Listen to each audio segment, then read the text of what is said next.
샬롬 대전 제1교회 교회학교 온가족 가정예배에 오신 모든 학생들과 학부모님들을 주님의 이름으로 축복하고 환영합니다. 우리 예배를 드리기 전에 마음과 몸을 단장하는 시간을 가졌으면 좋겠습니다.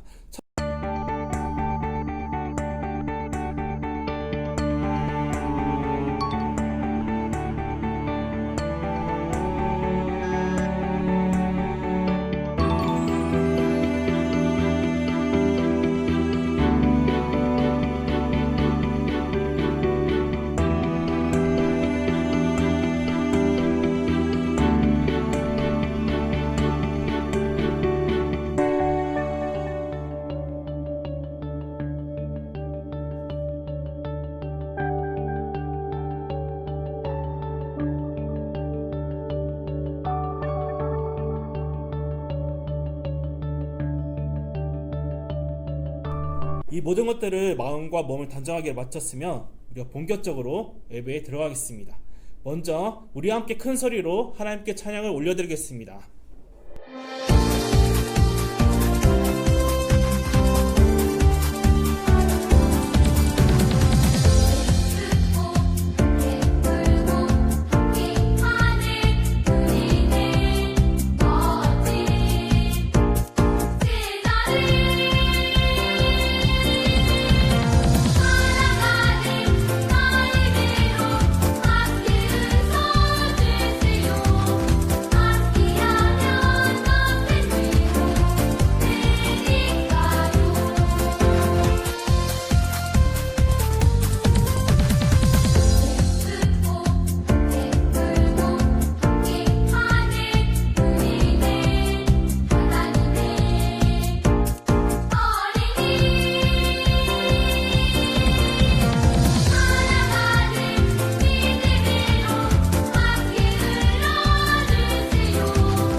전능하신 나의 주 하나님은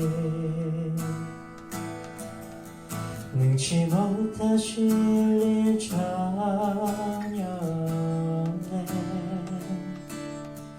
우리의 모든 간구도 우리의 모든 생각도 우리의 모든 꿈과 모든 소망도 신실하신 나의 주 하나님은 우리의 모든 괴로움 바꿀 수 있네. 불가능한 일 행하시고 죽은 자를 일으키시니 그를 이길 자 아무도 없네. 주의 말씀을 의지하여 깊은 곳에 금을 던져 오늘 그가 놀라운 일을 이루시는 것 보라. 주의 말씀을 의지하여 믿음으로 금을 던져 믿는 자에게 능치 못함 없네. 전능하신 나의 주 하나님은 전능하신 나의 주 하나님은 능치 못하실 일 전혀 없네. 우리의 모든 간구도 우리의 모든 생각도 우리의 모든 꿈과 모든 소망도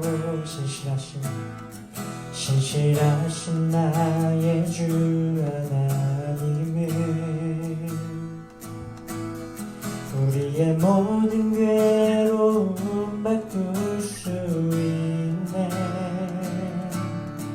불가능한 일 행하시고 죽은 자를 일으키시니 그를 이길 자 아무도 없네.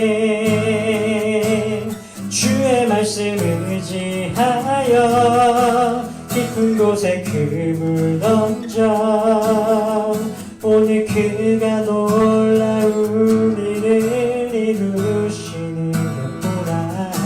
주의 말씀을 의지하여 믿음으로 그물 던져 믿는 자에게 능치 못함 없네. 주의 말씀 의지하여 주의 말씀을 의지하여 깊은 곳에 그물 던져 오늘 그가 놀라운 일을 이루시는 것 보라.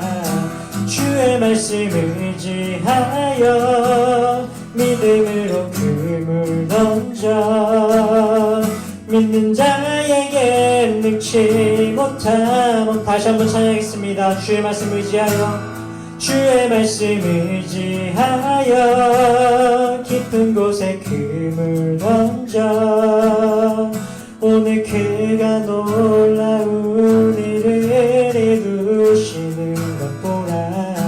주의 말씀 의지하여 믿음으로 그물 던져 믿는 자에게 능치 못함 없네. 믿는 자에게 능치 못함 없네. 믿는 자에게 능치 못함 믿는 자에게 능치 못함 없네.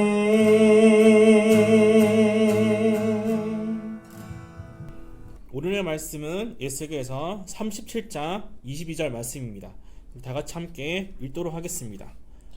그 땅 이스라엘 모든 산에서 그들이 한 나라를 이루어서 한 임금이 모두 다스리게 하리니 그들이 다시는 두 민족이 되지 아니하며 두 나라로 나누이지 아니할지니라. 아멘. 나라를 위해 기도해요. 오래전 우리나라에 쳐들어온 일본은 우리나라 사람들을 괴롭혔어요. 다른 나라로 끌고 가서 힘든 일을 시켰어요. 나라를 되찾기 위해 독립운동을 하는 사람들을 감옥에 가두고 심하게 때리기도 했어요. 우리나라 사람들은 일본 말을 해야 하고 일본 이름으로 바꿔서 살아야 됐어요. 대한독립 만세! 대한독립 만세! 1945년 8월 15일 드디어 일본이 물러나게 되었어요. 많은 사람들이 태극기를 들고 거리로 뛰쳐나왔어요. 큰 소리로 대한독립 만세! 하고 외쳤어요. 온 나라가 들썩들썩. 36년 동안 힘들게 살았던 우리나라 사람들은 너무 기뻤어요. 하지만 기쁨도 잠시. 힘이 센 사람들이 모여서 그 나라 사람들은 우리나라를 위해 회의를 했어요. 한국은 힘이 없어서 스스로 나라를 다스리지 못할 것입니다. 맞습니다.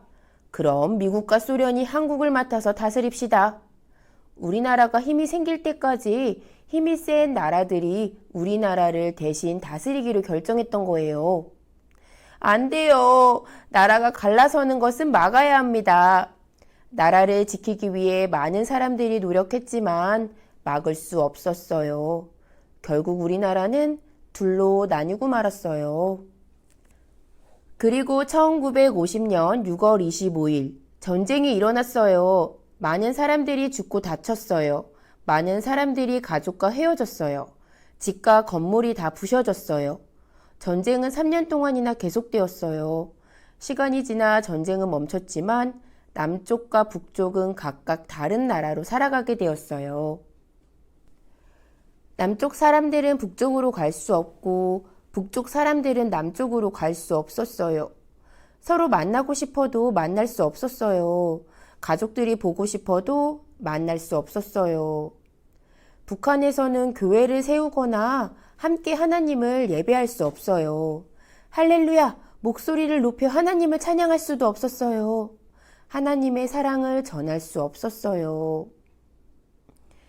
친구들, 우리 지금까지 우리나라에 대해서 이야기를 나누었는데 우리나라처럼 둘로 나뉜 나라가 또 있대요. 하나였던 이스라엘은 남쪽 유다와 북쪽 이스라엘로 나뉘었다고 하는데 한번 볼까요? 여기는 이스라엘 지도예요. 남쪽 유다 왕국과 북쪽 이스라엘 왕국으로 나뉘어져 있어요. 그리고 시간이 지나 남쪽 유다 사람들은 북쪽 이스라엘 사람들은 각각 다른 나라로 끌려가서 힘들게 살아가게 되었어요. 그런데 어느 날 하나님께서 에스겔 선지자에게 말씀하셨어요. 너는 막대기 하나를 가져다가 그 위에 유다와 그짝 이스라엘 자손이라 쓰고 또 다른 막대기 하나를 가져다가 그 위에 에브라임의 막대기 곧 요셉과 그짝 이스라엘 온 족속이라 써라. 그리고 두 개의 막대기 하나가 연결되게 하여라. 내 손에서 하나가 될 것이다. 하나님께서 계속해서 에스겔에게 말씀하셨어요. 내가 이스라엘을 한 나라로 만들고 한 왕을 다스리게 할 것이다. 다시는 두 나라로 갈라지지 않을 것이다. 두 개의 막대기가 하나가 되는 것은 둘로 나뉘었던 나라가 다시 하나의 나라가 되는 것을 뜻해요. 하나님께서는 이스라엘을 다시 하나가 될 거라고 말씀하신 거예요. 두 개의 막대기가 하나가 되듯이 하나님께서 우리나라도 다시 하나 되게 하실 거예요. 하나님께서는 우리나라가 다시 하나 되어 하나님을 예배하기 원하세요. 우리나라에 하나님의 사랑이 가득해지기 원하세요. 하나님께서 우리나라를 다시 하나 되게 하실 것을 믿으며 나라를 사랑하고 나라를 위해 기도해요. 성경 이야기 끝. 이스라엘 민족은 원래 한 나라였는데 그 제약을 통해서 나라가 두 나라로 나뉘게 되었습니다. 그래서 남쪽에 있는 남유다, 북에 있는 북이스라엘, 우리나라처럼 남북이 갈라져 있었는데 또 바벨론의 포로기를 끌려갔을 때 오늘 에스겔 말씀을 통해서 하나님께서 남유다와 북이스라엘이 하나가 될 거라는 말씀을 선포해 주셨습니다. 그 선포된 말씀을 들었을 때 그 이스라엘 백성들은 기뻐했을 거예요.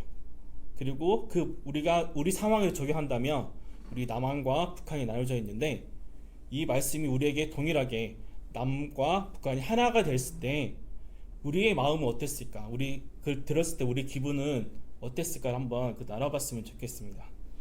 만약에 우리가 이스라엘이 에스겔을 통해서 하나님의 말씀을 들었던 것처럼 이렇게 남과 북이 하나로 통일이 될 것이라는 그런 회복의 말씀을 들었다면 정말로 우리 가운데도 정말로 기쁜 마음이 넘치지 않을까 생각을 해봤어요. 특히 저희 세대보다도 저희 할아버지 세대들, 그 할아버지 세대들은 직접 한국 전쟁을 겪으신 그런 분들도 계시고 또 그들 중에는 이산 가족들도 굉장히 많잖아요. 그러니까 북한에 가족 중에 누군가가 있고 또 가족 중에 다른 일부는 이 남한에 있고 그래서 전쟁 이후에 얼굴도 보지 못했고 또 살아있는지 죽어있는지도 사실 확인이 안 되는 그런 상황 속에서 계신 그런 이산 가족이 굉장히 많으실 텐데 그런 분들이 이렇게 하나님의 회복의 말씀을 들었다면 그들 가운데는 정말로 눈물 없이는 그 말씀을 듣지 못하고 정말 눈물겹게 감동스러운 그런 말씀이지 않았을까 그런 생각을 해봅니다. 저희 부모님 세대만 해도 지금 유 전사님 말씀하신 할아버지 할머니 세대이기 때문에 이 통일에 대한 열망 또 하나님의 이런 메시지에 대해서 굉장히 흥분을 했을 것 같아요. 소망을 가지고. 근데 우리 고등부 친구들만 해도 이 전쟁하고 굉장히 거리가 먼 세대거든요. 그러다 보니까 제가 고등부에서 이렇게 얘기를 나눠보면 통일이 꼭 돼야 돼요? 뭐 이렇게 얘기하는 친구들이 되게 많고 북한은 마치 이제 다른 미국보다 사실은 더 먼 나라 같은 그런 심리적으로는 되게 거리는 정말 가깝지만 심리적으로 굉장히 먼 나라처럼 우리 친구들은 생각을 하고 있더라고요. 하지만 우리 친구들이 이 북한의 상황이나 또 어려운 이야기를 들으면 또 이게 도와야 되나 또 이런 생각도 사실은 하긴 하거든요. 그래서 제 생각에는 우리 친구들이 그 강화도에 갔을 때 북한 사람들을 망원경을 통해서 진짜 봤거든요. 그러면서 또 다시 정말 통일은 돼야 되는 것인가? 라는 생각을 했던 적이 있었습니다. 그래서 하나님이 이렇게 말씀하셨을 때 우리 친구들이 당장은 내일 같지 않고 꼭 통일이 돼야 돼? 이런 마음을 가졌던 친구들이라도 이스라엘의 회복을 하나님이 얘기하셨던 것처럼 우리도 원래 한민족이었기 때문에 남과 북이 하나가 될 거야 라고 생각하시고 또 소망 중에 그 말씀이 이루어지길 기다리시고 기대하셨으면 좋겠다는 생각이 듭니다. 네, 맞습니다. 저도 이제 전장을 겪어보지 않았지만 그래서 북한에 대한 이야기를 듣고 북한에 있는 교인들이 지하 교회에서 신앙을 지키기 위해 목숨을 걸고 하나님께 예배드린 모습을 보고 또한 식량 문제로 북한 사람들이 굶어 죽는 소식을 들었을 때 통일은 꼭 필요하구나. 우리나라도 하나가 될 거라는 것을 믿고 감사하며 기대하며 나갔으면 좋겠습니다. 그것이 바로 나라를 생각하려는 것이고 나라를 사랑하는 것입니다. 그리고 또 6월은 보면 호국 보훈의 달입니다. 좀 호국 보훈이란 말이 참 어렵죠. 왜냐하면 지킬 호자에 나라 국자에 갚을 보에 공훈으로서 나라를 지키다의 호국과 그 다음에 공훈 공로에 대해 보답하다는 보훈이 합쳐진 말로 나라를 위해 헌신 희생하신 분들을 추모함으로써 그들의 공로에 보답한다는 의미입니다. 지난 6월 6일 향충일에 사이렌 소리, 오전 10시에 사이렌 소리 들으셨나요? 사이렌 한 1분 동안 울렸는데요. 그 의미가 뭐냐면 나라를 위해 헌신하고 희생하신 분들을 추모하고 그 길을 보답하기 위해 묵념하는 시간입니다. 그리고 또 여러분 그 전날 혹시 6월 5일은 무슨 날인지 아시나요? 바로 세계 환경의 날입니다. 우리 지난 시간에 찬송의 말씀을 통해서 지구를 소중히 여기고 환경을 보호한다는 말씀을 배웠지요. 그렇습니다. 환경을 보호하는 것이 바로 저는 제 생각에는 나라를 사랑하고 나라를 아끼는 것을 생각합니다. 또 그 위에 우리가 또 나라를 사랑하고 또한 나라 사랑을 실천하기 위해서는 어떤 것이 필요할까요? 저희 소년부에서는 작년에 그러니까 2019년이죠. 2019년이 3.1 운동이 일어난 지 100주년이 되는 그런 해였어요. 그래서 봄소풍을 어디로 가야 할까 이렇게 고민을 하다가 그래도 의미 있는 해기 때문에 독립기념관으로 봄소풍을 가보면 어떨까 이런 의견이 모아져 가지고 우리 소년부 친구들과 같이 독립기념관으로 소풍을 간 적이 있거든요.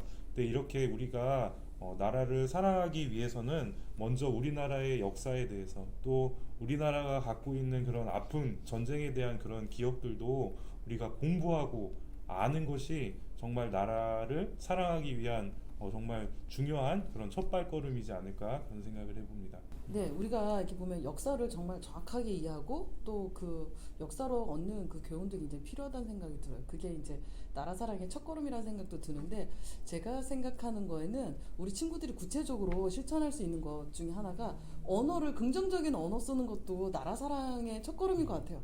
그러니까 우리가 헬조선 뭐 우리나라는 이래서 안 돼 막 이런 얘기를 정말 많이 하잖아요. 그런 말이 아니라 하나님이 소망 중에 계속 우리나라도 이끌어 오셨고 또 인도하시고 있으니까 우리 친구들도 다른 친구들은 몰라도 믿는 우리 친구들만큼은 그런 부정적인 언어보다는 긍정적인 언어를 쓰면서 계속 여러분들이 몸담고 있는 이 나라를 많이 축복해 주셨으면 좋겠어요. 전쟁 기념관 또는 나라를 역사를 배우는 것도 중요하고 목사님 말씀하신 것처럼 언어 한글을 소중하는 것도 언어는 나라의 정체성을 나타내기 때문에 우리 한글을 소중히 여기고 바른말을 사용하면 그것이 바로 나라 사랑이라고 할 수 있습니다. 그러면 우리가 또 통일을 위해서도 우리가 실천할 것이 무엇이 있을까요? 저희 고등부에서는 계속 이제 빼놓지 않고 하는 기도가 사실은 북한 기도거든요. 그래서 북한을 위해서 계속 관심을 갖는 것이 예정이 우리가 이게 통일로 가는 첫걸음이라는 생각이 들고 계속 기도하고 관심을 갖고 저는 이제 소망 중에 기도하는 것은 고등부 친구들이 이 기도하면서 지금 학생들이잖아요. 열심히 공부하면서 준비하는 거예요. 하나님이 북한에 가서도 이렇게 여러 사업하면서 교육하면서 또 많은 사람들을 도우면서 이렇게 하나님이 쓰실 것을 기대하면서 준비하는 시간으로 이 학생 시절을 잘 보냈으면 좋겠고 계속 끊임없는 관심과 기도로 계속 북한에 대한 관심과 사랑으로 이렇게 실천을 했으면 좋겠습니다. 그 코로나로 인해서 소년부의 모든 그 친구들이 다 참가하지는 못했지만 이번 사순절 기간에 저희가 북한의 의료 선교를 하는 한 그런 복지재단에서 하는 그런 캠페인을 함께 했습니다. 그 캠페인이 뭐였냐면 사순절 40일 동안 하루에 한 번씩 우리가 북한을 선교하면서 기도도 하고 또 저금통에 100원씩 저금을 하는 그런 모금 캠페인이었는데요. 우리가 그렇게 모아가지고 우리가 그 재단에 보내준 돈을 가지고 그 재단에서는 무엇을 했냐면 북한에 있는 산모들, 그러니까 임신을 한 그 산모들이 영양제를 먹을 수 있도록 엽산 영양제를 우리가 지원해주는 그런 프로젝트를 우리가 함께 참가했었어요. 근데 그 엽산 영양제라는 것이 기형아들이 태어나지 않을 수 있도록 그렇게 방지해주는 그런 너무 아주 중요한 이야기예요. 네, 정말 네, 중요한데 산모들한테. 쓰이는 그런 프로젝트라고 해서 우리가 정말로 좋은 의미가 담겨 있다고 해서 이렇게 참가를 했었는데 비록 작은 실천이지만 이런 것들을 통해서도 우리 친구들이 직접적으로 이렇게 우리가 통일을 위해서 작은 실천을 해볼 수 있지 않았나 그런 생각을 해봅니다. 하나님께서 남유다와 북이스라엘이 하나가 될 거라고 말씀하셨듯이 우리나라도 다시 남북한이 하나 되게 하실 것을 우리가 믿습니다. 또 하나님의 회복은 완전하고 온전한 변화입니다. 우리는 이 땅에 살고 있는 나라를 대한민국을 사랑해야 합니다. 그리고 통일을 위해서 함께 기도해야 합니다. 또한 나라를 위해서, 통일을 위해서 우리는 작은 것부터 실천해야 합니다. 곧 있으면 6.25 전쟁 70주년입니다. 그리고 나라를 위해 헌신하고 희생하신 분들을 기억하고, 그다음 유공자 및 유가족들 분들을 위해 기도하고, 또한 지금도 나라를 지키고 있는 군인 아저씨들에게도 우리 함께 지혜를 달라고, 또 건강을 달라고 기도해야 합니다. 또 옛날에 했었지만 감사의 편지를 쓰는 것도 좋을 것 같습니다. 그럼 우리 사랑하는 여러분, 항상 주님 안에서 사랑하시고 승리하시기를 기도합니다. 지금 PPT에 나온 기도 제목을 온 가족이 함께 모여서 기도를 같이 하시고, 또 이번에 주기도문으로 예배를 마치겠습니다.